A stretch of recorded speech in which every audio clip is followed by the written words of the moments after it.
perbincangan kita malam hari ini? Eh, Seperti kita omongin ya di episode terakhir, kan gue selalu gue highlight juga tuh, gue highlight juga gimana kelemahan Barcelona. Ya. Bahkan dari musim lalu sebetulnya gue udah identify ini sebagai kelemahan. Lalu kalau kita compare dengan timnya Pep Guardiola kan, sebetulnya kan ini tim yang mainnya juga high defense line juga kan. Timnya Pep pada saat itu mainnya high defense line juga. Cuman masalahnya adalah timnya Pep Guardiola bisa menahan bola, bisa megang bola, bisa held possession itu. Selain persentasenya tinggi, juga rentangnya panjang gitu. Mungkin 90 menit atau kan 85 lah mereka megang bola gitu, selebihnya lawannya gitu. Sementara Barcelona di era Flick ini mereka nggak bisa punya possession selama itu gitu. Di first half mereka biasa tampil dominan. Mereka punya possession tinggi sehingga high defense line mereka itu agak ketutup ketika mereka tetap nggak ngasih kesempatan untuk ada kesempatan untuk counter. Sementara itu kan yang menjadi masalah utama Barcelona ketika lo dapet counter dari lawan-lawan lo.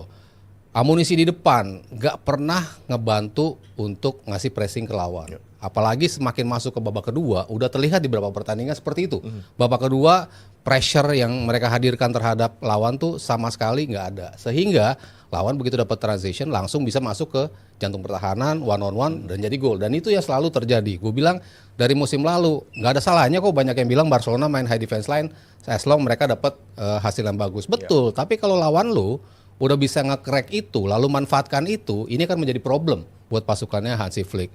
Musim lalu sempat ada momen di mana itu kejadian, tapi akhirnya mereka regroup lagi, mereka bisa memberikan perlawanan dalam hal pressing itu, dan selama 90 menit mereka bisa melakukan itu sehingga lawan tidak dapat kesempatan untuk pressing. Tapi musim ini mereka udah identify itu gitu. Ditambah lagi personel-personel yang biasa memberikan pressing seperti Rafinha, seperti Yamal, pemain-pemain yang punya atribut lari dan juga coverage area yang cukup bagus lah. Itu yang bisa setidaknya menahan transition itu. Tapi selama lo nggak punya itu, ya lo akan ketemu tim seperti Sevilla ini.